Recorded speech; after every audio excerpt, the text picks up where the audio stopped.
계속해서 우리 140페이지입니다. 140페이지 민주주의의 실현과 발전 과정들 한번 쭉 정리해 보도록 하겠습니다. 자, 지금부터는요, 이제 5.16 군사정변 이후 박정희 정부의 어떤 출범, 거기에 따른 또 유신체제, 유신체제 이후에 전두환, 노태우, 그 다음에 김영삼, 김대중, 노무현 정부로 이어지는 그 과정들, 정치 또 경제의 모습들 한번 살펴보도록 하겠습니다. 됐습니다. 자, 그럼 볼게요. 자, 첫 번째 5.16 군사정변, 1961년 5.16 군사정변이 일어나죠. 그러면서 사회혼란에 대한 장면 내각의 대응책의 미흡을 구실로 해서 군부 세력들이 드디어 정치 전면에 나서기 시작합니다. 여기 이제 5.16 군사정변. 자, 그들은요, 혁명 공약이란 걸 내세워요. 혁명 공약이란 걸 내세웠다. 그 혁명 공약의 내용을 얘기하자면 지금 반공이다. 반공이다. 지금은 반공이고, 그리고 지금은 경제를 다시 재건할 때다. 경제를 내고세우고요.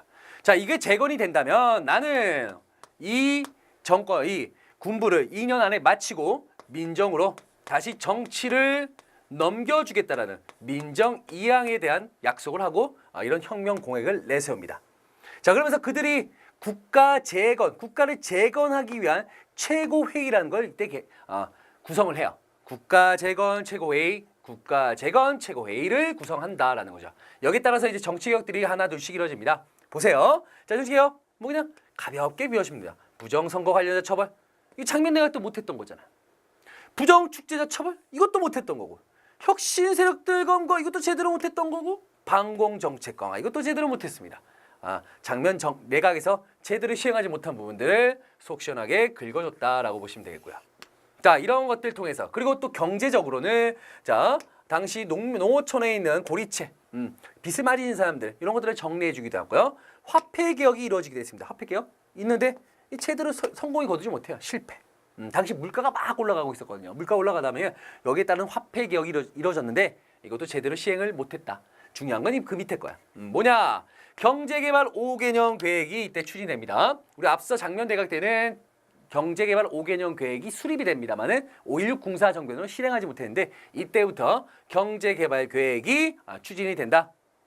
총 4차례 걸쳐서 추진됩니다. 1962년부터 71년까지 경공업을 중심으로 한 1, 2차 경제개발 계획, 그 다음에 72년도부터 81년도까지 3, 4차 경제개발 계획이 이루어지죠. 그래서 60년대에 주로 경공업, 70년대 중공업 중심의 경제개발 계획. 이따가 잠시 후에 제가 또 살펴드리도록 하겠습니다. 자, 그러면서 이러한 정치 개혁을 통해서, 그럼 경제 개혁을 통해서 어느 정도 국민들의 신망을 얻었어요. 자, 그러면서 이제는 민정으로 이양할 때다라고 하면서 이때 이제 민정으로 이양하기 전에 헌법 개정을 하십니다. 헌법 개정 몇 차 개헌이죠 이게? 몇 차 개헌? 5차 개헌이 되죠. 5차 개헌. 자, 1차 개헌 기억하십니까? 이승만 정부 때 발췌 개헌. 2차 개헌은요? 4.4.5.1 개헌. 3차 개헌은 4.19 혁명 이후 허정 과도 정부의 내각 책임제 개헌이 있고요. 4차 개헌은 장면 내각 때 개혁이 있습니다. 제대로 추진이 안 됐었죠. 그리고 난 다음에 5차 개헌이 이때 이루어집니다. 대통령 중심제와 단원제를 기반으로 하는 헌법이 이루어지는 거죠. 이건 뭐냐? 4.19 혁명 이전의 시기로 다시 돌아가자는 거야. 대통령제로 가되 몇 년제? 4년제, 중임, 그리고 간선제, 직선제요? 직선제입니다. 그렇죠? 직선제. 그리고 양원제, 단원제? 단원제. 우리 4.19 혁명 이전에 헌법으로 다시 돌아가자라는 5차 개헌이 이때 이루어집니다. 자, 그러면 이제 민정으로 이양을 해야 될 거냐? 민정 이양. 하겠어요? 안 합니다. 왜 안 하냐? 안 하는 게 아니고 하긴 합니다. 스스로가 군복을 벗으시고요. 예, 양복을 갈아입고는 대통령 선거에 출마하십니다. 자, 그러면서 민주공화당 소속으로 5대 대통령 선거에 출마하셔서 이 정치개혁을 통해서 벌어들인 인기를 가지고 대통령에 당선이 되십니다. 그게 1963년도의 모습이에요. 그래서 5대 대통령에 당선이 되신 거죠. 1, 2, 3대는 누구? 이승만. 4대는 우리 장면 내각이지만 대통령은 윤보선이었죠. 5대 대통령이죠. 됐죠? 네. 다음입니다. 자, 그리고 박정희 정부의 어떤 모습들, 1960년대 모습입니다. 자, 일단은 박정희 정부는요, 일단은 반공을 국시로 내세웠다라고 했었죠. 그리고 이제 그들이 이제 그 국민들에게 인기를 얻게 된 거는 먹고 사는 문제를 해결해 주겠다는 거야. 그게 뭐예요? 경제죠, 경제. 자, 이 경제적인 부분에 있어서 상당한 성과를 거두는 거는 사실입니다. 한강의 기적이라고 하는 말이 이때쯤 나오기 시작했거든요. 자, 보겠습니다. 자, 경제를 재건하기 위해서, 경제를 활성화시키기 위해서 좀 굴욕적이긴 하지만 이런 한일 국교 정상화를 또 이끌어냈다는 거죠. 뭐 이끌어냈다기보다는 이게 이제 이루어졌는데 이게 이제 경제 개발에는 어느 정도 필요한 자금을 확보했다라고 보시면 되겠고요. 그다음에 베트남 파병을 통해서 또한 베트남 특수를 누리면서 또 경제 개발 자금이 어느 정도 확보가 되었다 보시면 됩니다.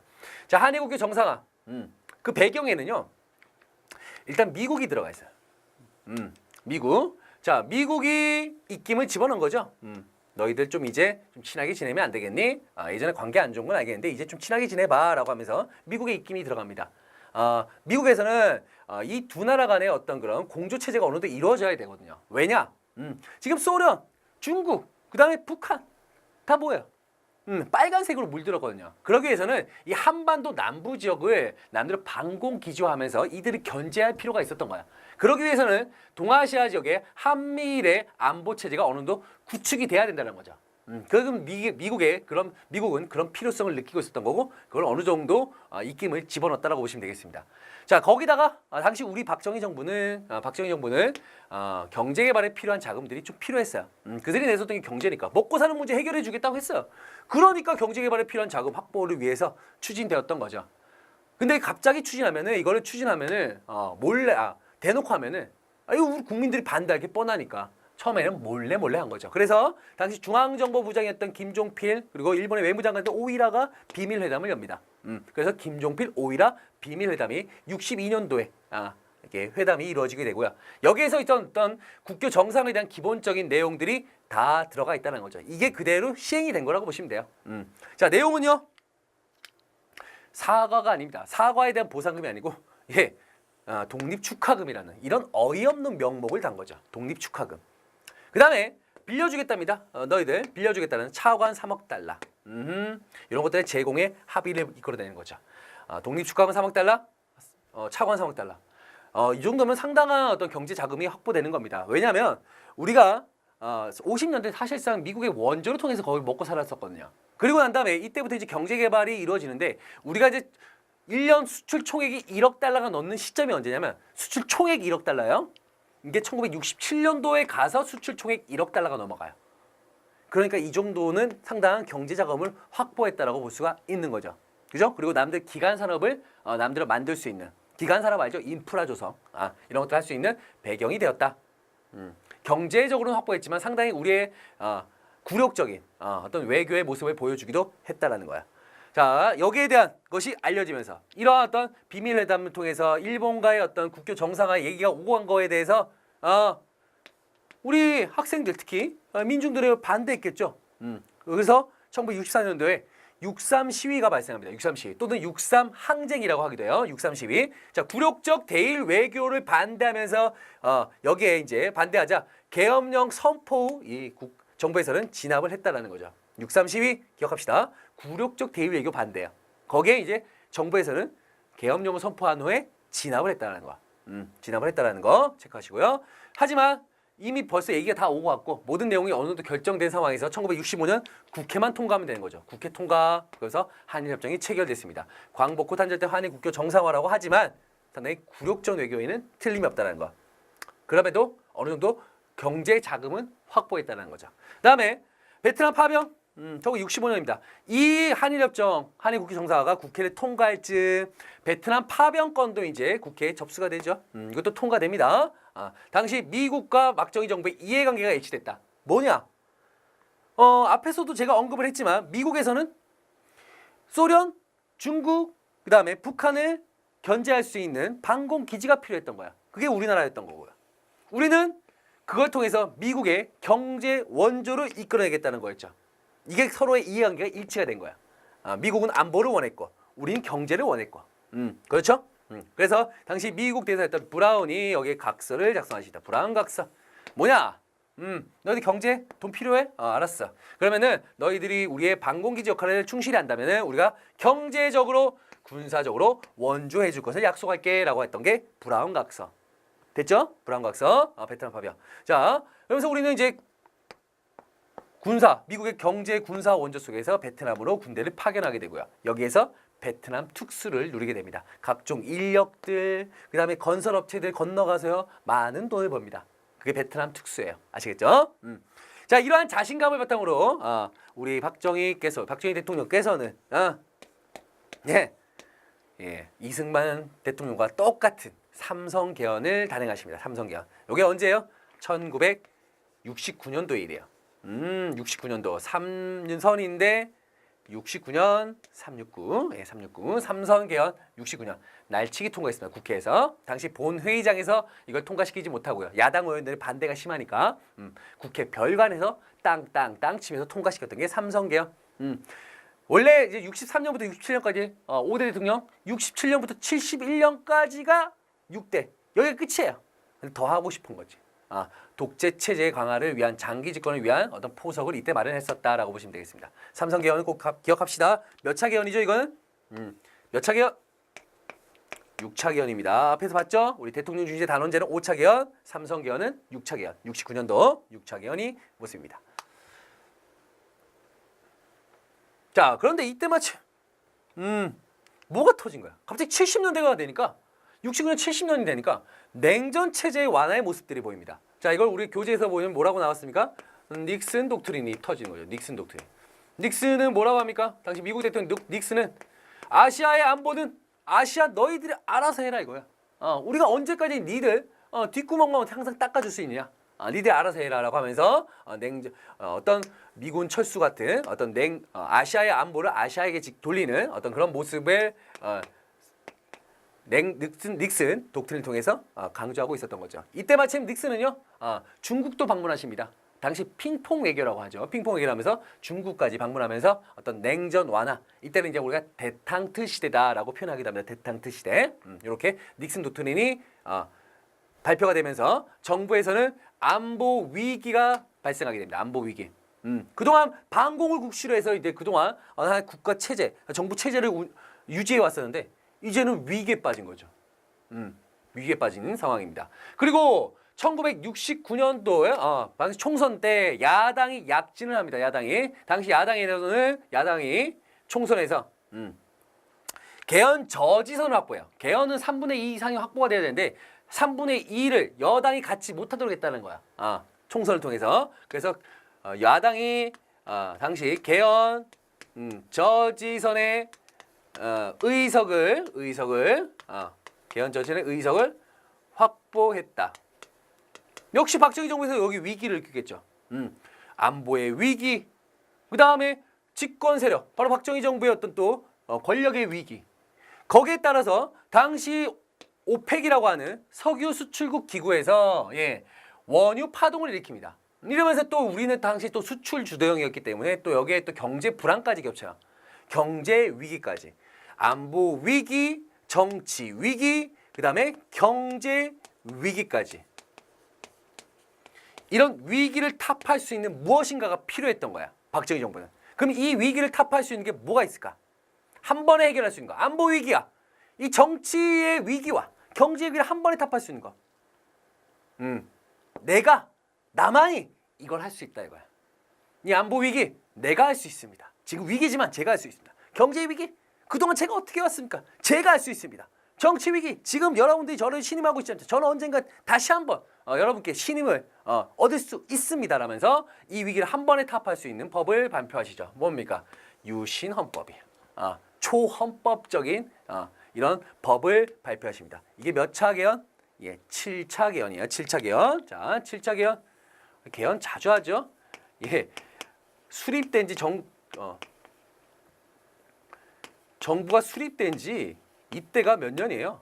24년밖에 안 되는데 벌써 7번이나 헌법을 바꿨어요. 대단합니다.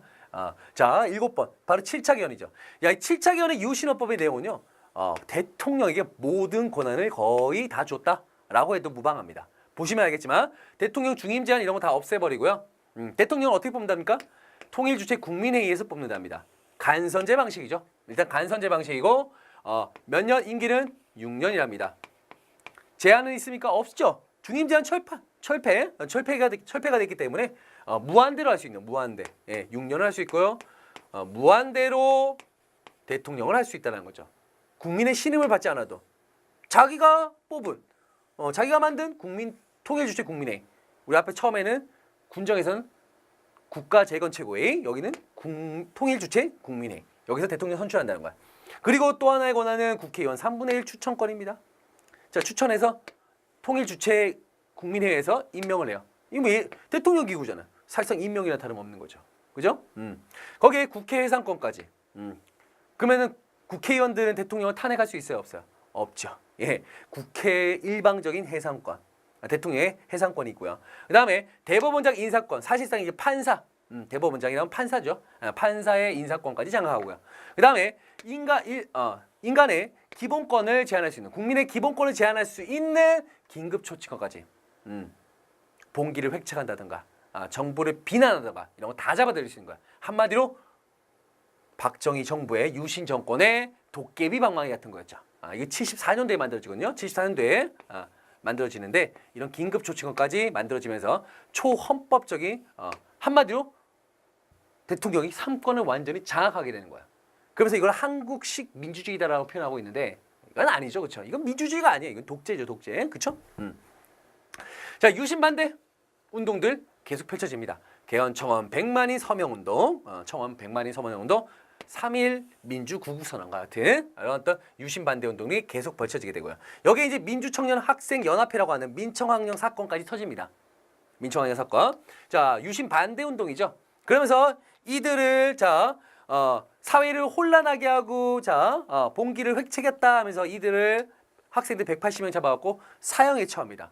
그리고 이거를 바탕으로 해서 이 민청학령 배후에는 인민혁명재건회라고 하는 북한에서 조정하는 그런 세력들이 있다라고 하면서 인혁당, 이 뭐야 이거 일반 사람 잡아갖고 족치는 거예요. 한마디 보여주기식인 거예요.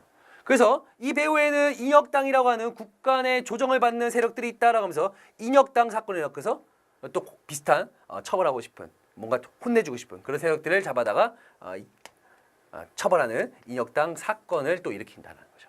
이런 것들은 하나의 탄압적인 유신 정권의 탄압의 모습을 보여주고 있다. 이건 사실 시험 문제는 안 나와요. 안 나오는데 그냥 대략적으로 이런 모습들이 있다라는 거죠. 자, 그런데 이러한 유신헌법은요, 계속 이어지죠. 72년도에 대통령이 당선된 다음에 78년도에 다시 대통령이 당선되십니다. 당연히 누구야? 박정희를 뽑겠죠. 자, 그런데 이 유신 체제가 언제 어떻게 붕괴가 되냐 이죠. 붕괴 배경들이 있어요. 자, 붕괴 배경들, 자 밑에 세 가지 내용들 한번 좀 기억하십시오.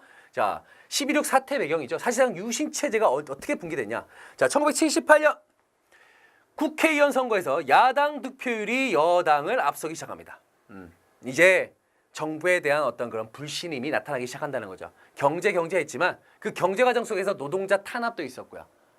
그러면서 상당한 어떤 그런 일반 민중들이 이 유신 체제의 실상을 알게 된 거야. 그러면서 야당 득표율이 여당을 앞서기 시작했고요. 자, 그러면서 1979년 2차 석유 파동의 결과 2차 석유 파동으로 경제가 상당히 불안정했습니다. 자, 석유 파동이 일어나자마자 많은 회사들이 부도가 일어납니다. 부도. 당연히 뭐 석유 파동, 1차 석유 파동 때는요, 우리가 경제가 그렇게 급성장하는 시기가 아니었기 때문에 큰 위기는 없었어요.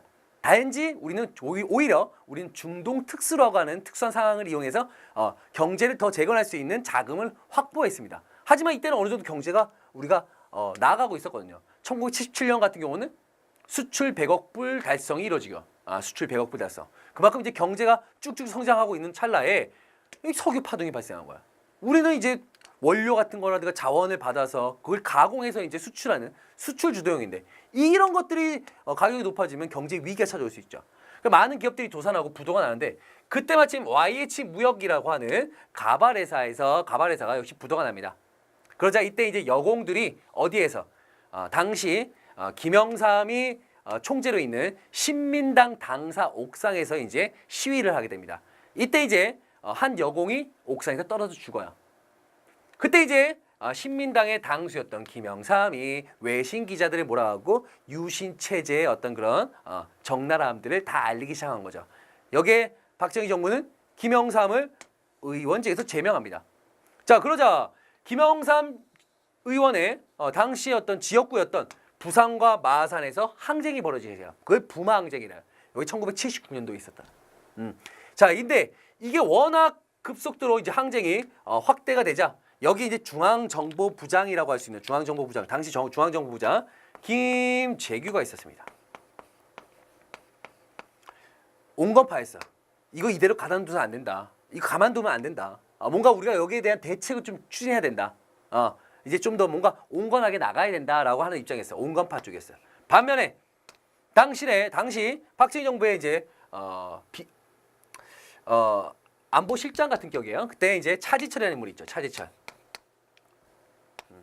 좀 약간 좀 무식한 사람이긴 합니다. 이분께서 뭐 킬링필드 같은 뭐 200만 정도 한 100에서 200만 정도만 딱 학살하면 조용해질 거야라는 아주 황당무계한 주장을 하기도 했었던 인물이죠.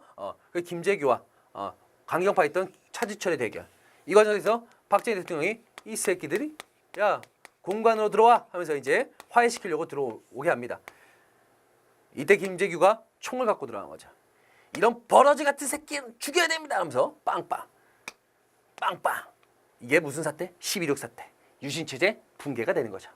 아시겠죠? 네, 이렇게 11.6 사태로 인해서 유신체제가 붕괴되는 과정들 그냥 가볍게 보시면 돼요. 알겠죠? 자, 최근에 시험 문제는 이거 잘 안 나오긴 한데 그래도 전체적인 과정들은 조금은 체크해 두시면 좋습니다. 자, 그러면 정부 수립 과정 속에서 경제개발입니다. 경제는 잘 나와요. 경제는 잘 나오니까 꼭 봅시다. 경제개발 계획.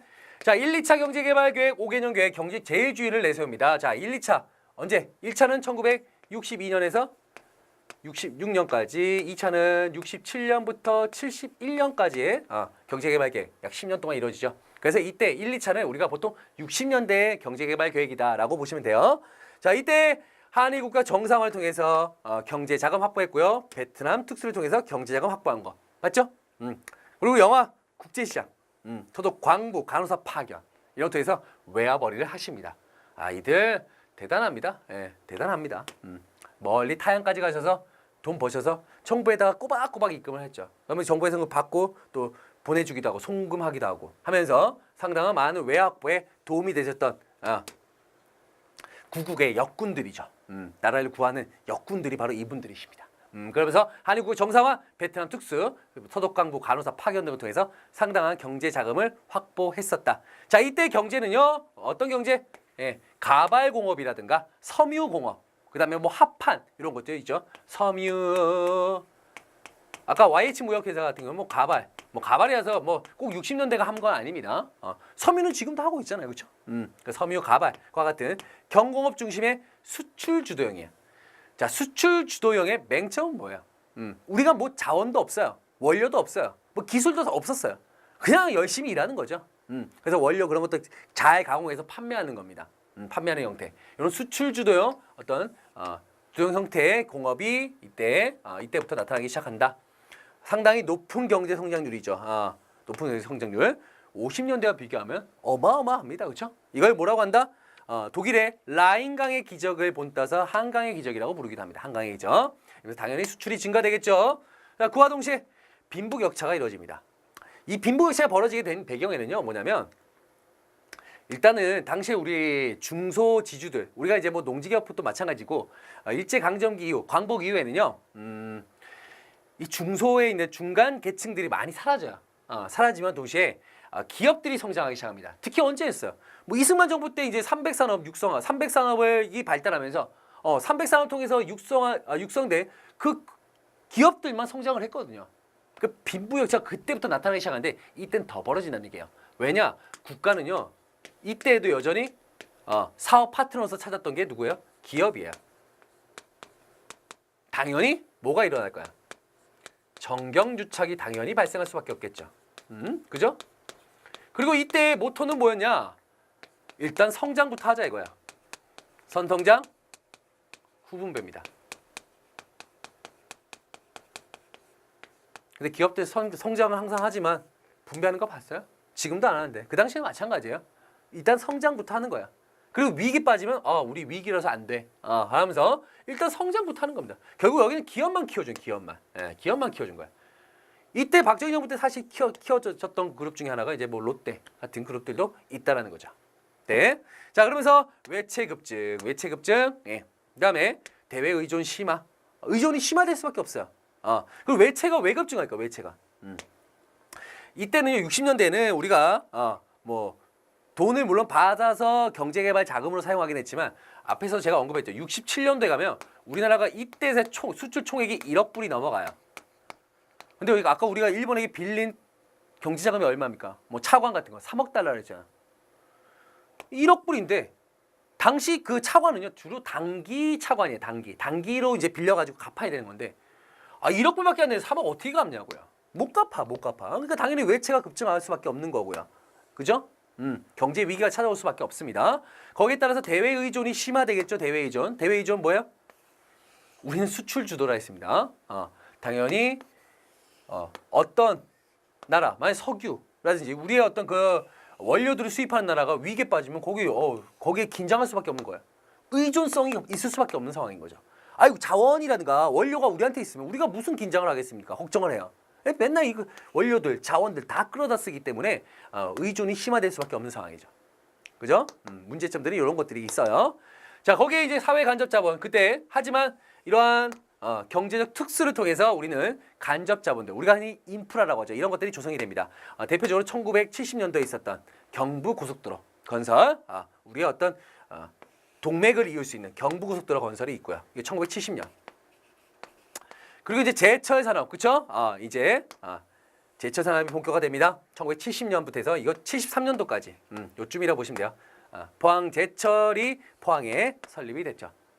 박태준, 기억하는 대표는 박태준 같은 인물들이 있는데 포항 제철 설립됐다. 이러면서 우리의 기본적인 인프라들, 그러면서 뭔가 경제를 이끌어갈 수 있는 기간 산업들 이런 것들이 이제 육성되기 시작하는 시점이라고 보시면 되겠습니다. 알겠죠? 60에서 70으로 넘어가는 시점이에요. 그러니까 돈 벌어서 이런 기간 산업, 인프라의 조성에 힘쓴다 이렇게 보시면 되겠습니다. 됐죠? 자, 3, 4차는요. 3사차는요. 1972년부터 해서 81년도까지 있었는데 자, 일단은 우리가 이제 1, 2차 산업을 하면서 상당한 많은 한강의 기적이라고 하는 많은 성과를 거둡니다만은 이건 다 누구의 공덕일까요? 기업이 잘해서?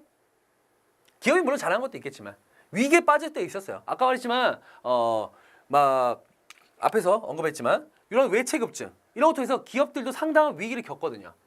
자, 그런데 이거는 항상 이 경제개발의 수운이라고 한다면 일단 노동자들이에요. 노동자들이 희생이 없었다고 한다면 이러한 발전은 없었습니다. 그래서 노동자들이 이렇게 희생을 했는데 그 노동자의 희생 중에 대표적인 게 뭐예요? 저임금이죠. 이들이 임금을 적게 받음으로써 우리가 나름대로 수출에 있어서 가격 경쟁력이라는 걸 확보할 수 있었다는 거야. 자, 이와 함께 그러면 저임금을 주면은 저임금과 동시에 이들이 그래도 먹고 살 수 있게 해줘야 될 거 아니에요. 뭐예요? 고가를 낮춥니다. 너희들 먹고 살 수 있는 주식을 아주 싼 가격으로 제공해 줄게 라면서 저고가. 그럼 고가가 낮아지면 누가 또 고생해요? 농민들이 죽어나가는 거예요. 곡식 가격 낮으면은 농민들도 이제 열심히 농사지어서 뭐 이렇게 낮은 가격으로 팔면은 뭐가 이득이 남겠냐고. 그래서 농민들을 또 회유하는 또 운동도 벌이죠. 그게 뭐예요? 새마을 운동이라는 거죠. 잘 살아보세. 우리도 한번 잘 살아보세.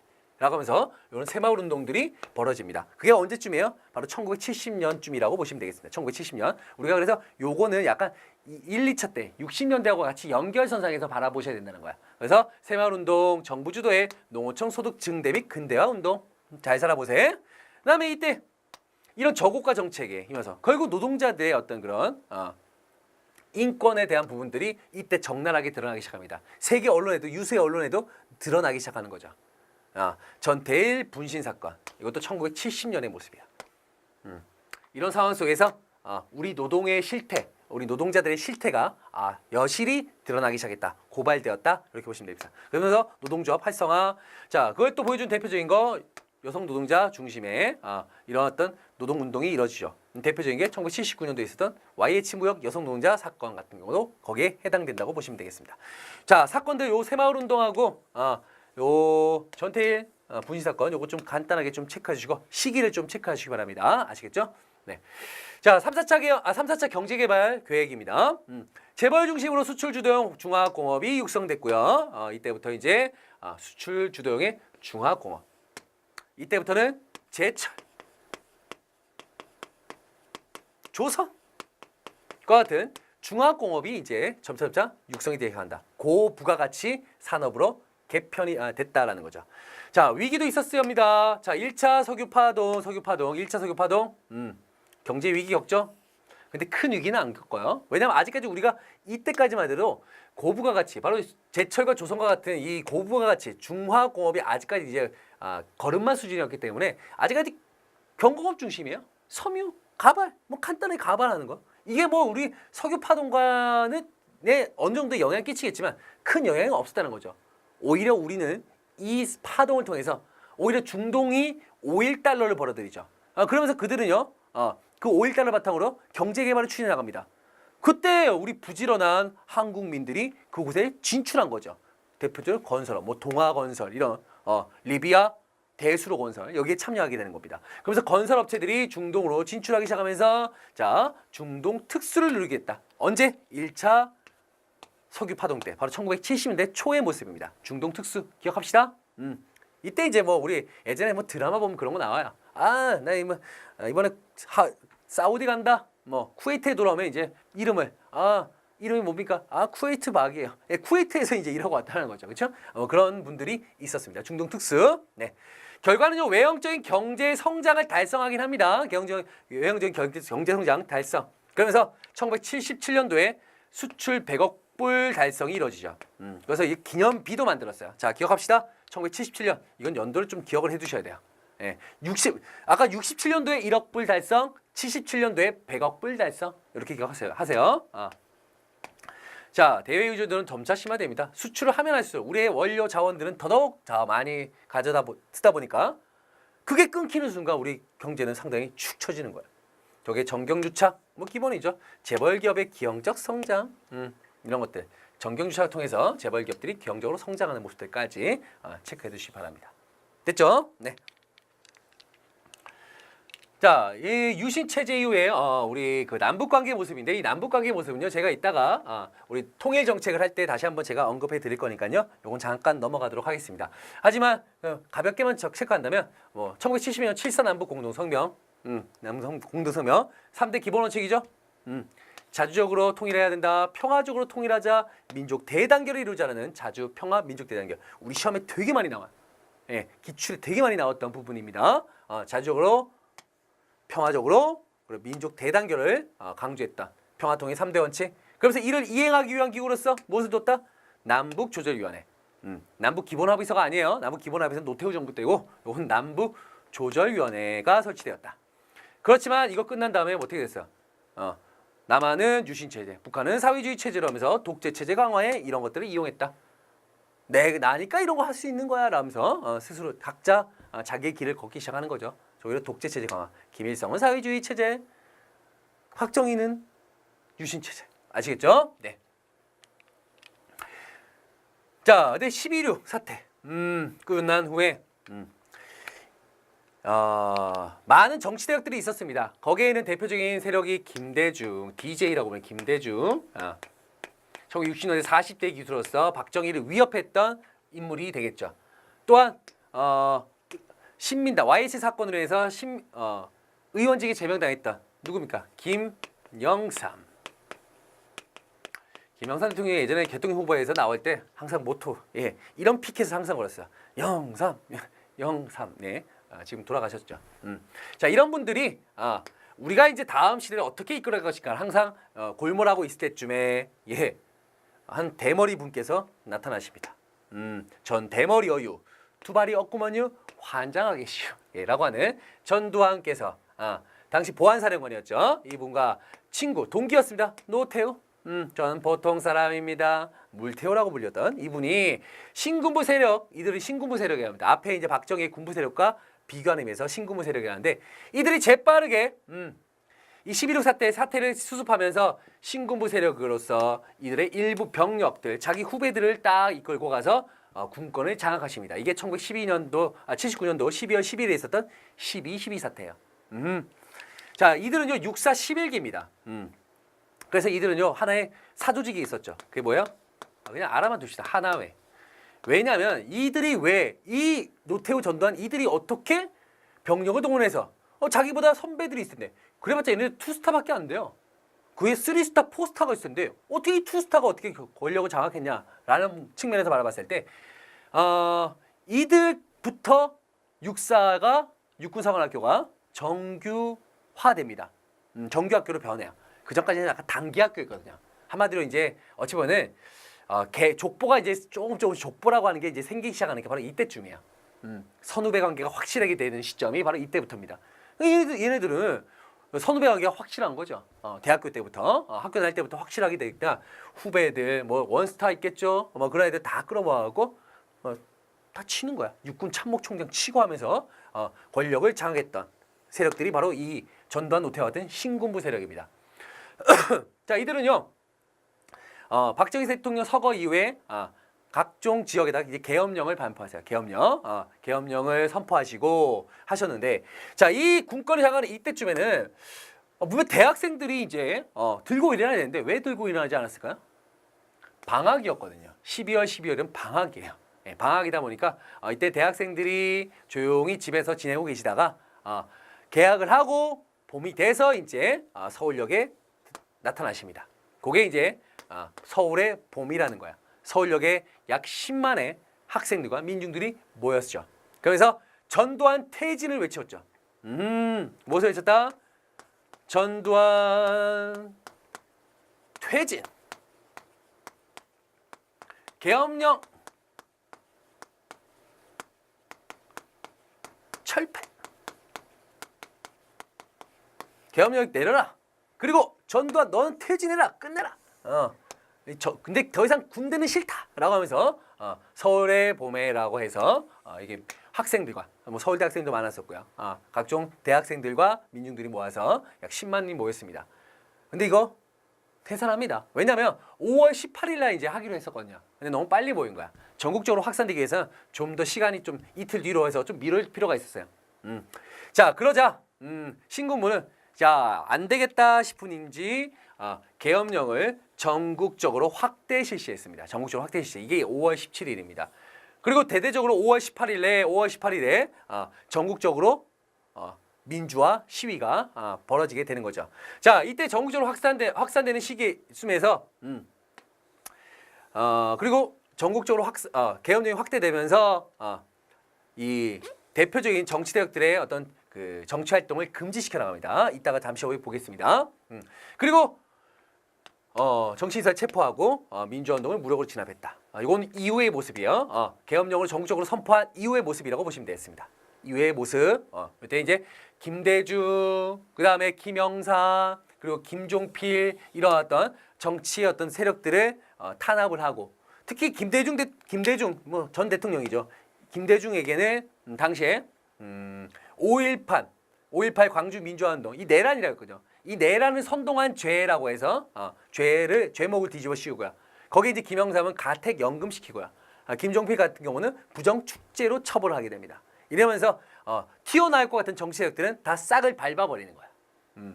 자, 그때쯤 이런 어떤 정치인들의 정치 활동이 금지되는 그 시점에서 전국적으로 이제 민주화 운동이 퍼졌는데 다른 데는 막 진압을 하는데 이 광주에서는 진압이 안 된 거야. 이때 계엄군이 이때 들어갑니다. 계엄군 대표적으로 이제 공수부대들이 들어가기 시작해요.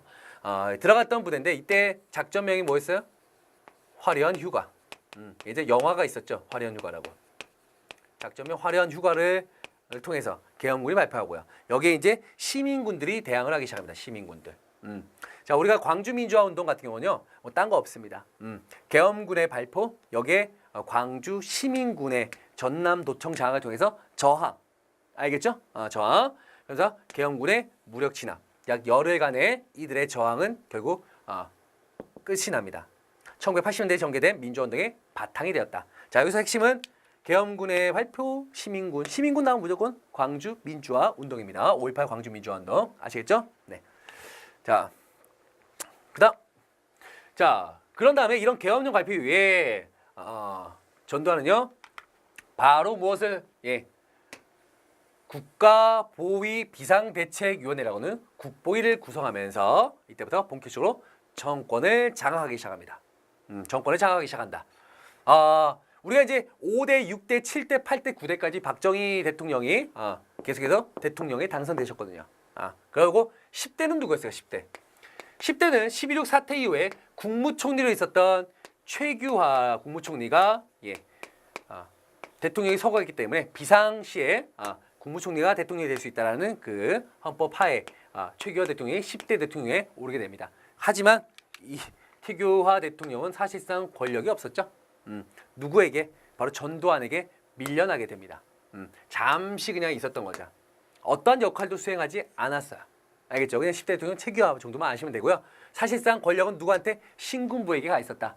자, 신군부는 국보위를 통해서 정권을 장악했고요. 정권을 장악했고 언론을 통폐합하기 시작합니다. 언론 장악이 들어가는 거죠. 거기에 이제 삼청교육대라는 걸 설치해요. 교육을 하는 무슨 선생님 가르치는 교육대 아니에요? 뭐예요? 삼청교육대. 당시에 사회 악적인 요소들을 처벌한다는 의미에서 뭐 조폭들 뭐 처리한다. 이런 의미에서 이제 그런 사람들을 대상으로 해서 하나의 교육수를 마련한 거야. 예전에 이거 어디서 나왔죠? 그 모래시계 같은 데서 나왔습니다. 뭐 다시는 오지 말자. 뭐 군대로 치자면은 한마디로 군기교육대 같은 곳이에요. 군기교육대. 그런 어떤 사회 악적인 요소들을 제거한다는 명분으로 만들었던 거, 요게 삼청교육대 같은 거. 막 목봉 들고 막 타이어 끌고 하면서 교육한다. 여기서 많은 사람들이 또 죽어나갔습니다. 그러니까 경범죄 같은 경우도 많이 잡혀 들어가요. 한마디로 이제 공포 정치를 펼치는 거죠. 똑같이 유신체제와 마찬가지로. 그냥 노상방뇨 사실 그 경범죄 불법이긴 합니다만 뭐 그래도 잡아가갖고 막 삼청교육대 입대시키고 하면서 사회 악을 제거한다는 명분으로 이런 걸 만든 거죠.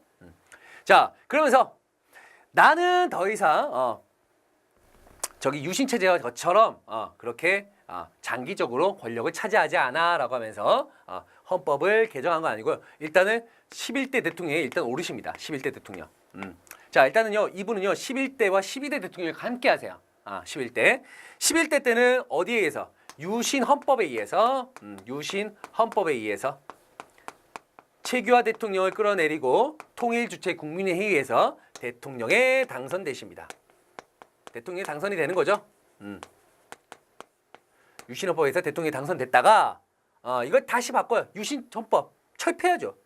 그러다 유신 반대운동이 얼마나 많이 났을까. 유신 없애자, 없애고 새롭게 헌법을 개정하겠어 라고 하면서 간선제 헌법을 제정합니다. 자, 11대는 유신 헌법을 통해서 대통령이 한 번 당선이 됐고요. 또 한 번 헌법을 개정합니다. 이게 몇 차 개헌? 8차 개헌이 되겠죠. 8차 개헌. 우리 아까 유신이 7차였죠? 8차 개헌. 간선제 7년 단임제입니다.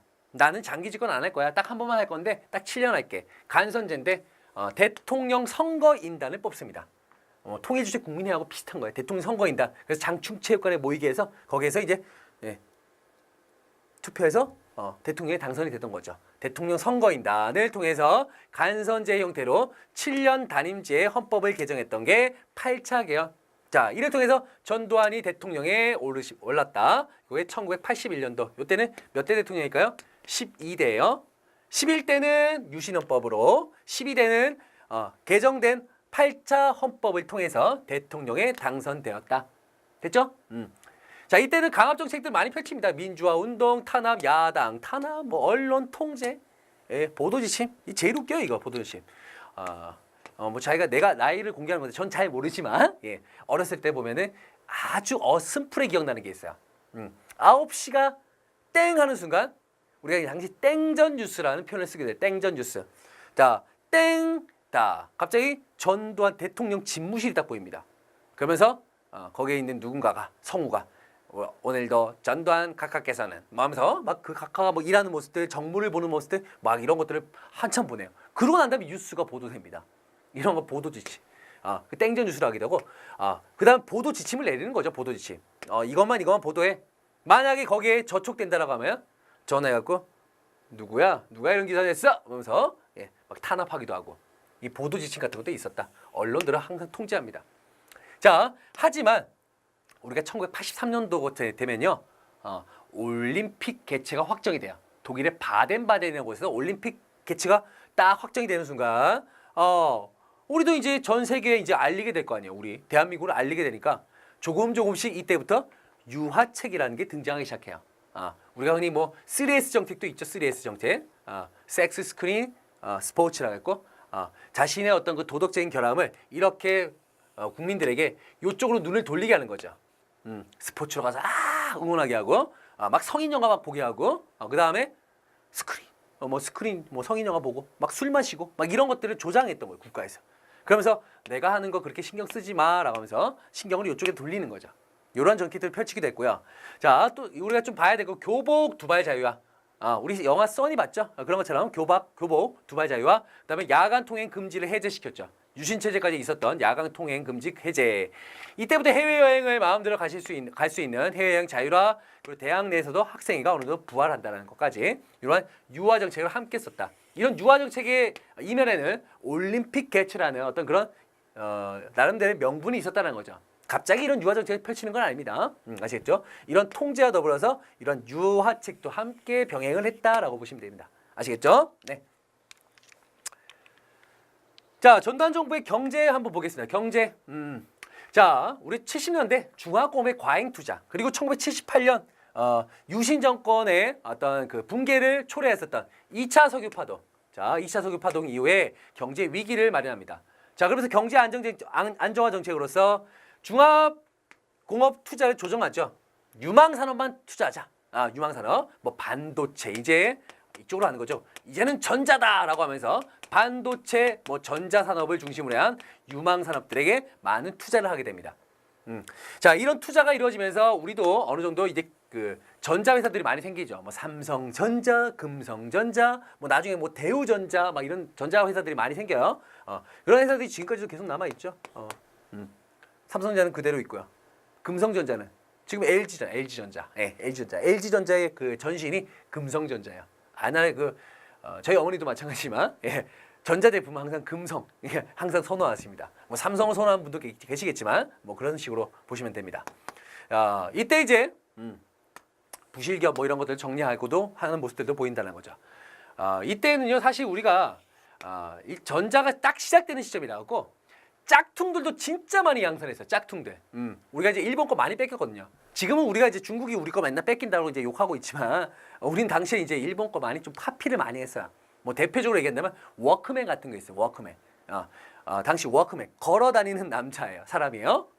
자, 그 전까지는 보통 카메라 이따만한 거 들고 다니면서 막 어깨 메고는 이제 막 노래를 듣고 모든 사람들이 항상 그걸 들으면서 막 해안가라든가 아니면 뭐 바닷가라든가 아니면은 뭐 이렇게 유람을 즐길 수 있는 그런 곳에서 막 음악 틀고 놀았잖아요. 춤추고.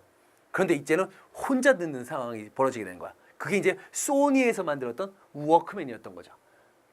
센세이션이었어요. 80년대 후반쯤에 센세이션이었는데 이때쯤에 우리도 80년대에 우리도 이제 그거를 카피하기 시작한 겁니다.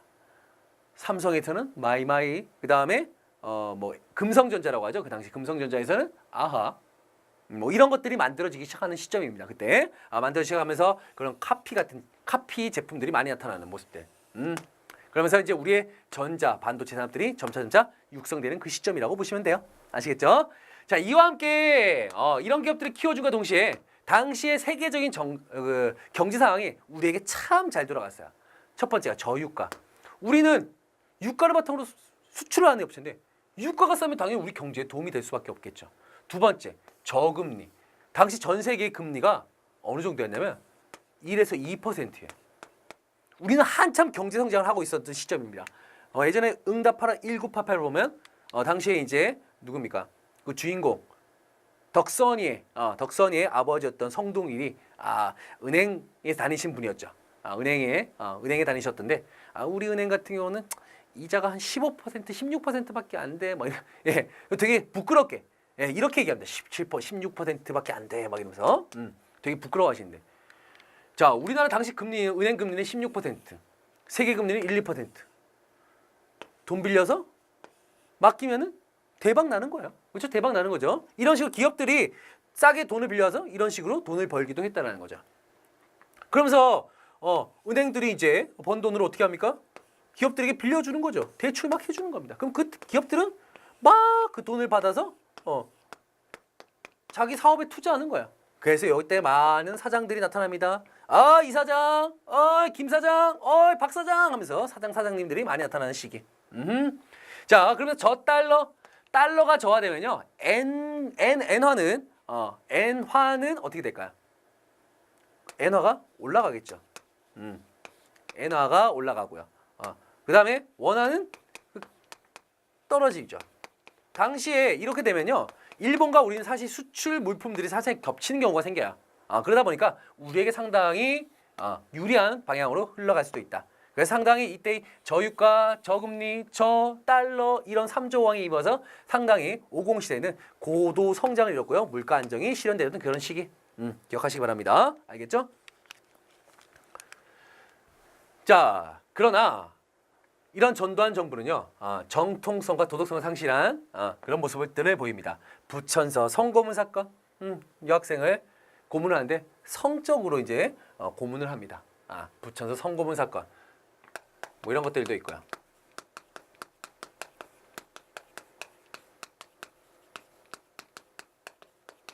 자, 보시면 알겠지만 또 박종철 고문치사 사건이 있어요. 이때 발표하기를, 경찰 발표하기를, 아니 난 책상을 탁 하고 쳤는데 얘가 억 하고 죽었대요. 탁 하고 치니까 억 하고 죽었다. 이게 신문의 일면에 실렸어요. 탁 하고 치니까 억 하고 죽었다. 이게 신문 일면 기사였습니다. 네. 박종철 학생, 서울대 박종철 학생의 고문치사.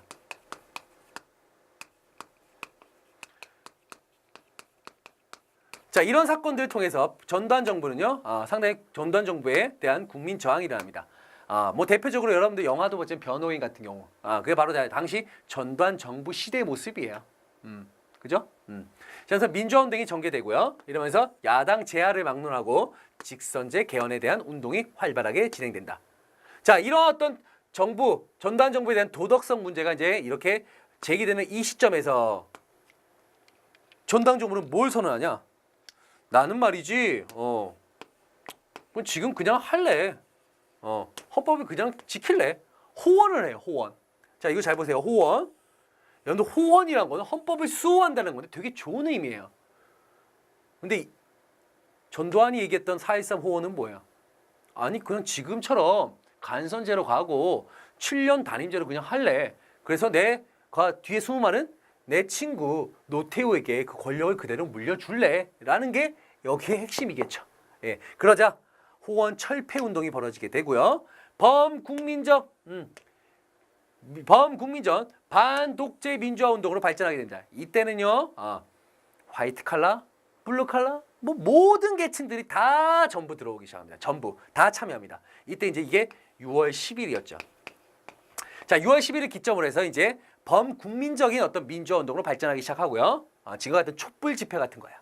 거기에 이제 이한열 학생이죠. 이한열. 연세대학생 이한열 학생이 최루톤에 맞아서 결국 죽습니다. 이한열의 죽음까지. 자, 이러한 어떤 전두환 정부의 도덕성 상실, 거기에 이제 항쟁 과정에서의 연세대 학생이었던 이한열의 죽음까지. 결국은 이 정부는 당시 전두환 정부는 빠져나갈 길이 없는 거야. 보통 때 가서 또 뭐 할까요? 계엄령을 선포하겠죠. 계엄령. 계엄령을 선포한다. 그래야 되는데 이때는 계엄령을 선포하지 않았습니다. 이런 것도 잘 기억하세요. 모두 이런 시위 때는 계엄령이 다 선포가 됐습니다. 근데 이때는 계엄령이 선포되지 않고요. 당시 여당격이었던 민주정의당, 민정당의 대표였던 누가? 노태우가 6.29 선언을 합니다. 이때 이제 개헌이 이루어지게 되죠. 6.29 선언에서 개헌하겠습니다 라고 하죠. 어떤 사람 개헌하겠습니다 그러면서 5년 단임의 대통령 직선제가 채택이 됩니다. 5년 단임의 대통령 직선제. 요게 이제 몇 차 개헌이요? 9차 개헌. 지금까지 이어진 거죠. 그래서 지금 매날 개헌을 해야 된다라는 운동들이 계속 벌어지게 되는 거죠. 지금도 그렇잖아요. 개헌. 이때는 독재를 막고자 하는 의미에서 5년 단임의 간선이 아니죠. 직선제 개헌이 이루어진다. 이게 9차 개헌의 모습입니다. 9차 개헌. 그죠? 우리 1차부터 9차까지 다 봤습니다. 그 내용들 정확하게 파악하시기 바랍니다. 자, 4.19 혁명 이후 가장 큰 규모가 큰 민주화 운동. 무슨 항쟁? 6월 항쟁 또는 6월 민주화 운동 이렇게 부르고 있습니다. 자, 노태우 정부 한번 볼까요? 노태우 정부. 자, 노태우 정부. 자, 이렇게 신군부에 대한 어떤 그런 우리의 어떤 그 제스처, 우리 신군부에 대해서 우리가 이런 제스처를 취했음에도 불구하고 웃긴 건 뭐냐?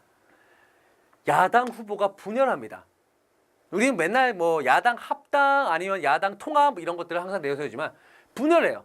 이때 삼김이라고 할 수 있는 김대중,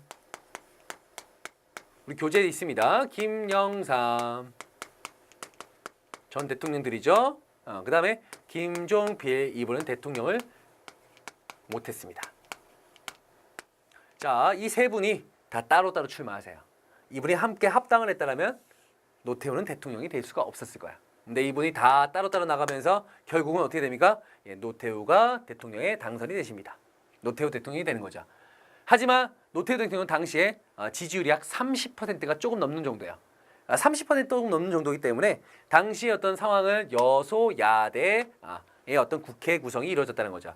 최초로 야당이 다수당이 되는 어떤 그런 모습들이 초래된다. 하지만 이후에 김영삼 정부와 김종필, 자, 이 김영삼과 김종필이 누구랑? 당시에 여당 격이었던 민주정의당과 합당을 합니다. 노태우까지 합당을 하죠. 3당 합당으로 결국 거대 여당인 민주자유당, 민자당이 출연하기 시작하는 거죠. 민자당 출연, 민자당 출연. 한마디로 대통령의 욕심을 부리는 겁니다.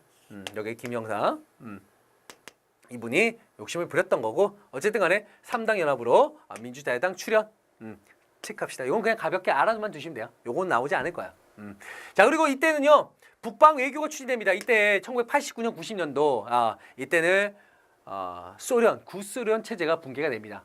구소련 체제가 붕괴가 되니까 동시에 구소련 체제 붕괴되고요. 당시에 뭐 우리도 이제 베를린 장벽 1990년 베를린 장벽도 붕괴가 되면서 사실상 이제 냉전이 완화가 되기보다는 냉전이 종식이 됐다라는 표현일까요? 1989년을 기점으로 해서 90년도까지 해서 냉전이 거의 종식되었다라고 보시면 됩니다. 냉전 종식. 이때 뭐 소련 같은 경우도 고르바초프라고 하는 공산당 서기장이 중심으로 해서 뭐 글라디노스트, 뭐 배방, 그다음에 페레스트로이카, 뭐 개혁 이런 것들을 내세우면서 점차 개방화의 어떤 움직임을 보이고 있었고, 이게 90년도에 이르러서 냉전 종식이 됐습니다. 그러자 우리는요, 이제 그런 국가들하고 이제 수교를 좀 해야죠. 그전까지는 서로 교류가 없었거든요. 이러면서 그 전에 뭐 폴란드 같은 국가도 수교를 체결하고요. 그다음에 소련, 중국 등 공산권 국가 수교가 체결됩니다. 당연히 냉전의 분위기, 냉전의 종식이 되고 세계 정세의 분위기는 상당히 변화가 일어납니다. 그럼 남북한의 변화도 분명히 일어나겠죠. 그죠? 그러면 우리는 이 냉전 종식과 더불어서 남북한의 어떤 변화의 모습도 같이 보셔야 된다는 거야. 자, 우리는 지금까지 이 냉전과 관련된 걸 두 파트를 봤어요. 특히 1970년대 초에 닉슨 독트린을 통해서 냉전이 완화되는 시기, 그 냉전이 완화되는 시기 속에서 박정희 정부의 통일 정책을 보셔야 돼요. 그렇게 해서 만든 게 7.4 남북 공동성명이고요. 그리고 1989년부터 1990년 초에 냉전이 종식되는 그 시기에 어떤 또 하나의 또 통일 정책의 모습들을 여러분들 살펴보셔야 된다는 거야. 그런 어떤 시기가 있다라는 거죠. 그죠? 그 시기를 정확하게 체크하시면 되겠습니다. 북방 외교 추진, 공산국가의 추진. 그다음에 80년대 후반 3조왕이 끝나면서 경기 불황이 이어지고요. 6월 민주항쟁 이후에 노동운동 확산. 그래서 이때 금융기관, 교원 등의 사무직 노동조합이 결성된다. 자, 이때쯤에 1989년도에 교원들의 어떤 그런 교원들의 그게 있었죠. 교원들의 조합이 결성됩니다. 그게 뭐야? 1989년도에 있었던 뭐죠? 전교조, 전국교직원연합회가 결성이 된다라는 거 체크합시다. 그렇죠? 그다음에 서울올림픽 개최, 체크합시다. 서울올림픽 개최, 이때 개최됐죠? 그러면서 이제 언제부터? 전두환 정부 때부터 계속해서 올림픽 특수를 노리고 있는 상황. 올림픽 특수. 이때 올림픽 특수 때는요, 어떤 일반 회사들도 전 세계 어떤 금융계에 가서 돈 좀 빌려주세요 하면 다 빌려줬어요. 어디서 왔어? 한국에서 왔는데요? 그래? 돈 빌려줄게? 뭐 이러면서 다 빌려줘. 하지만 이제 올림픽 개최가 끝난 다음에 우린 경제 위기가 이제 조금씩 찾아오기 시작하겠죠. 한번 봅시다. 자, 김영삼 정부입니다. 김영삼 정부. 자, 김영삼 정부는요, 민주자유당 후보로 당선이 됩니다. 자, 그 전까지는 우리가 계속적으로 군부 정권이었어요. 박정희 5.16 정변 군사 정변 이후에 계속적으로 군부가 정치의 핵심에 있었죠. 대통령이 당선했고. 그런데 이때 처음으로 그때 처음으로 군사 정부는 처음으로 민간 정부의 등장이 이루어집니다. 우리가 그래서 이때 정부를 뭐라고 합니까? 문민정부다라는 표현을 써요. 자, 요거 체크합시다. 문민정부. 만약 키워드로 문민정부가 나온다면 이건 김영삼 정부를 일컫는 말입니다. 알겠죠? 문민정부. 자, 이 문민정부에서 김영삼 정부에서는 각종 개혁책 등을 세워나가십니다. 첫 번째 기억합시다. 지방자치대 전면 실시. 부분적 실시도 있었습니다. 그 앞서 노태우 정부 때는 부분적 실시. 근데 그건 안 나오고요. 우린 전면 실시만 보시면 돼요. 전면 실시. 이때부터는 지방자치장들을 어떻게? 선거를 통해서 뽑기 시작하는 거야. 알겠죠? 얼마 안 됐습니다. 그 다음에 역사배로 바로 세우기 작업으로서 전두환, 노태우를 구속시켜버리죠. 5.18 강주와 민주화운동의 그 무자비한 탄압에 대한 죄목으로 또 12.12 사태에 대한 죄목으로 이러면서 이들을 구속시켜버리고요. 그리고 95년도쯤에 조선 총독부 청사를 철거합니다. 조선 총독부 청사 어디 있었습니까? 네. 근정전 앞에 있었죠. 총독부 청사를 철거시킨다. 그리고 93년도 이거는 정부가 출범하자마자 내린 거예요. 금융실명제, 그다음에 부동산 실명제 이런 것들을 실시하면서 재벌 타파 같은 것들을 내세우기 시작합니다. 재벌 타파. 그런데 이런 것들을 내세우면서 재벌 타파를 외쳤는데 문제는 뭐냐면 그들의 어떤 그런 자금줄을 끊으려고 했던 거예요. 이런 것들은 그들의 자금줄 끊으려고 했다. 이거 한마디로 뭡니까? 지하에 있는 돈들을 다 끄집어내겠다라는 거야. 우리가 지하, 그렇죠? 아래쪽에 있는 돈들, 안 보이는 돈들을 끌어내겠다. 라는 게 목표였었는데 원래 사실 조금은 지하 경제가 너무 많이 돌아가면 안 되겠지만 어느 정도는 있을 수도 있는 거예요. 그런데 지하 경제를 완전히 막겠다는 의도에서 이런 걸 실시하다 보니까 대기업도 여기 나름대로 피해를 봤지만 그들은 그래도 내구성이 있는 거야. 이 중소기업들이 망하기 시작하는 거야. 이런 중소기업들이 망하기 시작하는 모습들도 이때쯤에 보인다. 라는 거 그냥 보시면 됩니다. 자, 그런 과정 속에서 외환 위기가 나타납니다. 외환 위기. IMF 구제금융이죠. 구제금융을 받게 되었다. IMF, International Monetary Fund라 해서 국제통화기금, IMF의 구제금융을 받게 됐다. 자, 이거 왜 구제금융을 받게 됐는지 우리 한번 그 뒤에 경제 파트 가서 한번 점검을 해보도록 할게요. 자, 일단은요. 김영삼 정부 때 간단하게 설명하면 냉전이 종식됩니다. 자, 냉전이 종식됐다는 얘기는 이제 미소 간의 대립이 끊어졌다는 얘기야. 이제는 모든 경제는 이제 누구 중심으로 갈까요? 소련이 경제가 발전했습니까? 이들은요 경제가 계속 축축축축 계속 다운되니까 그래서 개혁 개방을 내세운 거예요. 그러면서 이제 이거는 안 되겠다 싶으니까 이제 결국 냉전을 종식시켜 버린 거죠. 이제는 모든 경제는 다 누구를 중심으로? 미국을 중심으로 이제 돌아가기 시작해요.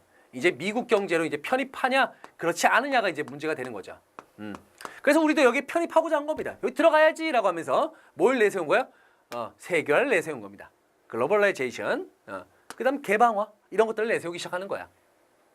그와 함께 그러면서 우리는 우루과이 라운드, UR이라고 하는 우루과이 라운드에 가입을 합니다. 이건 뭡니까?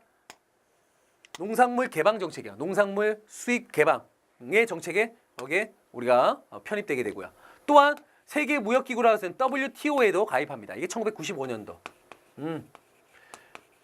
그러니까 우리도 이제 세계 경제에 다 들어가겠다는 거야. 그러면서 마지막 어떤 그 정점을 찍은 것이 OECD, 세계 경제 개발기구라고 하는 나도 경제 엘리트 국가들이 모이는 OECD에도 가입합니다. 이게 96년도. 그래서 우리가 당시에 GDP 1만 달러 시대를 열기 시작하거든요. 그러면서 이제 우리도 이제 어느 나라 부럽지 않다. 우리도 이제 잘 산다라고 하면서 이제 하고 있었는데 이런 것들이 다 부실로 이루어진 것들은 부실로. 왜? 계속적으로 무역 적자가 이루어지고 있었거든요. 그리고 금융기관은 서서히 부실해집니다. 왜냐? 우리 앞에 올림픽 특수라는 걸 통해서 금융기관들은 전 세계 나가서 알 수 없는 뭐 대동은행 이런 뭐 은행들이 있어요. 우리가 뭐 잘 알잖아요. 뭐 신협, 신용협동조합 이런 은행들이 막 생겨나기 시작하거든요. 뭐 종금사 이런 회사들이 막 생기기 시작하면서 그들은 저금리 시대일 때 돈을 빌려왔어요. 빌려와갖고 이제 그걸 통해서 우리나라의 높은 금리를 이용해서 돈을 벌기도 하고 기업들에게 꺼주기도 했습니다.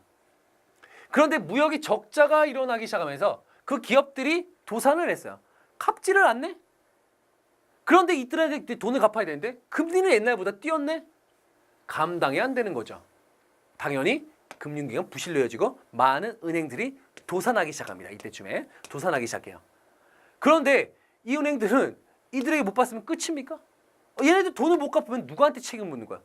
국가에게 책임을 묻는 거죠. 야, 니들 말이야. 얘네들 안 갚은 거 니들 책임져. 라고 하면서 국가에게 책임을 묻는 겁니다. 이러면서 우리는 거기에 대한 돈을 갚아 나가기 시작합니다. 갚았는데 국고가 비어버렸네요. 비어버린 걸 넘어서서 오히려 국고에서 국고가 비었는데 거기서 빚이 더 생긴 거야. 빚이 더 생겨버립니다. 이러면서 외환 위기가 초래된 거죠. 알겠죠? 금융기관 부실. 그 다음에 거기에 따른 또 재벌들의 방만한 기업 운영. 이게 돈 빌렸어요. 이때 아까 말씀드렸지 않습니까? 돈 마구마구 빌려준다고요. 뭐 김 사장, 박 사장 막 생기는 그 시점부터 해서 재벌들은 계속해서 영역을 넓혀 나갑니다. 이때 80년대 후반부터 해서 90년대까지 기업들이 엄청나게 문어발식 경영이 이루어지거든요. 하면서 방만한 기업 운영. 결국 이런 사태가 초래됐고 우리는 결국 빚을 지게 사는 상황이 벌어지게 된 거죠. 이때쯤 김영삼 대통령은 97년 말에 사과 방송과 함께 2달 후에 결국은 우리가 매우 안 좋은 상태로 퇴임을 하십니다. 98년 2월 달까지였죠. 자, 그때 이제 대통령 선거가 이제 벌어지는 시점이었는데 그때 항상 그 대통령 선거 모토가 뭐였습니까? IMF 해결하겠습니다. 이게 당시의 모토였어요. 자, 이때 김영삼 정부는요 당선이 되십니다. 2년 반 안에 해결하겠다고 약속을 했습니다. 자, 그러면서 1년 반이었나? 아마 그랬을 거예요. 야당 후보인 김대중 후보가 당선했고 최초의 평화적 정권 교체. 이때부터는 무슨 정부? 국민의 정부라고 합니다. 국민의 정부. 자, 국민의 정부로서 이따가 대북 정책은 잠깐 뒤에 하고요. 자, 신자유주의 정책입니다. 이제는 우리가 국가에서 주도하기보다는 새로운 세력들, 새로운 어떤 기업들을, 외국 기업들을 이제 끌어들여서 그들을 중심으로 해서 정책을 펼쳐 나가야겠다. 어쩔 수 없다라는 거죠.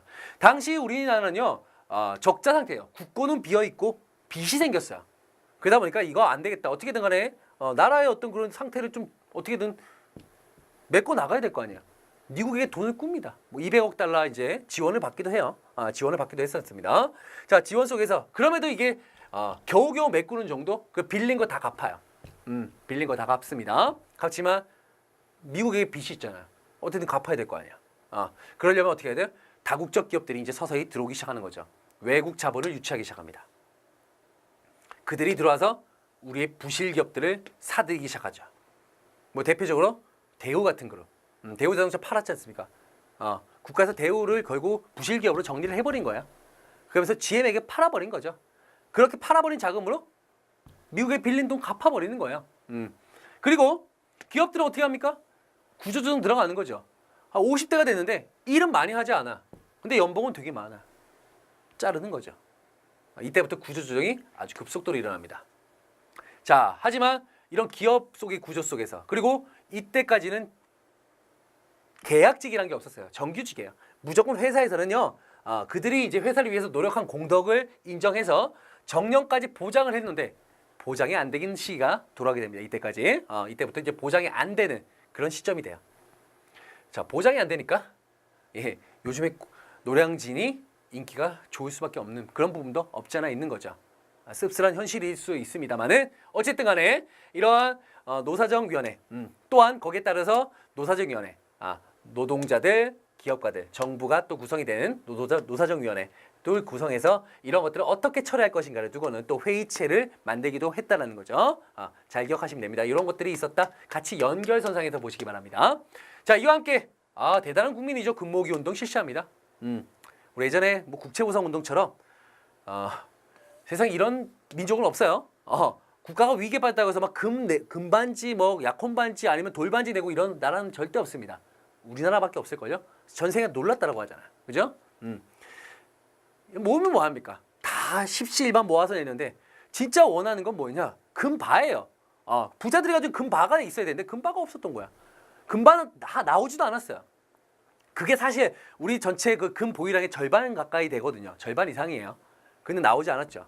우리 민들이 중심이 됐죠. 민들의 운동이에요. 사실상 이거는. 그렇죠? 자, 이러면서 외환 위기가 극복된다. 언제요? 2001년도에 가서 우리가 이제 IMF 관리체에서 이제 점점 탈출하기 시작합니다. 알겠죠?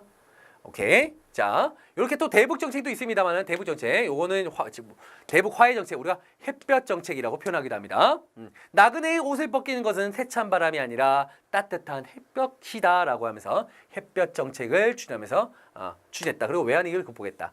자, 햇볕 정책 추진하는 과정에서 제일 먼저 했던 게 뭐냐면 금강산 해로 관광이에요. 금강산 해로 관광. 그게 98년도 10에 있었던 일이니까 금강산 해로 관광. 처음부터 금광이 아니고 금강산 해로 관광. 자, 이러면서 이제 남북의 어떤 관계를 조금씩 개선하고자 했습니다. 개선하면서 2000년에 가서 이제 6.15 공동 선언이 이루어지게 되는 거죠. 됐죠? 네. 자, 노무현 정부 때 모습, 요거는요 그냥 간단하게 볼게요. 참여정부 출범, 그 다음에 과거사 진상규명법, 이거 한 번도 나온 적은 없습니다. 그냥 이런 것들이 있었다. 외국당 근현대사 바로잡기 사업 같은 것들이 있었다. 자, 그리고 칠레와 처음으로 이제 우리가 FTA를 체결합니다. FTA가 체결되고 발효가 됐죠. 칠레 와인들이 이때 막 들어온 거예요. 싼 값으로. 칠레와의 FTA 최초입니다. FTA 최초의 국가 칠레. 알겠죠? 그 다음에 이때부터 한미 FTA 추진이 됐고요. 발효가 되는 시점은 어느 정부? 이명박 정부. 발효되는 건 이명박 정부 때 발효. 이명박 정부 때 한미 FTA가 발효되었다. 추진은 언제? 노무현 정부 때. 발효는 이명박 정부 때. 그리고 호주제 폐지 같은 것들 간단하게 보시면 되겠습니다. 됐죠? 예. 자, 이렇게 해서 우리 아주 긴 시간 동안 우리 민주주의 실현과 발전 과정들 정치 파트, 경제 파트 같이 나눠서 정부별로 한번 살펴봤습니다. 제가 이거는 1수단 때 이렇게 이제 여러분께 설명을 해드린 거고요. 2차 때 가서는 이제 약간 정치 파트의 흐름들을 좀 파악할 거고요. 그다음에 경제 파트의 흐름들을 좀 이렇게 나눠서 파악할 겁니다. 그런 부분들 여러분들 체크를 해두시면 되겠습니다. 아시겠죠? 자, 다음 시간에 뵙도록 하겠습니다.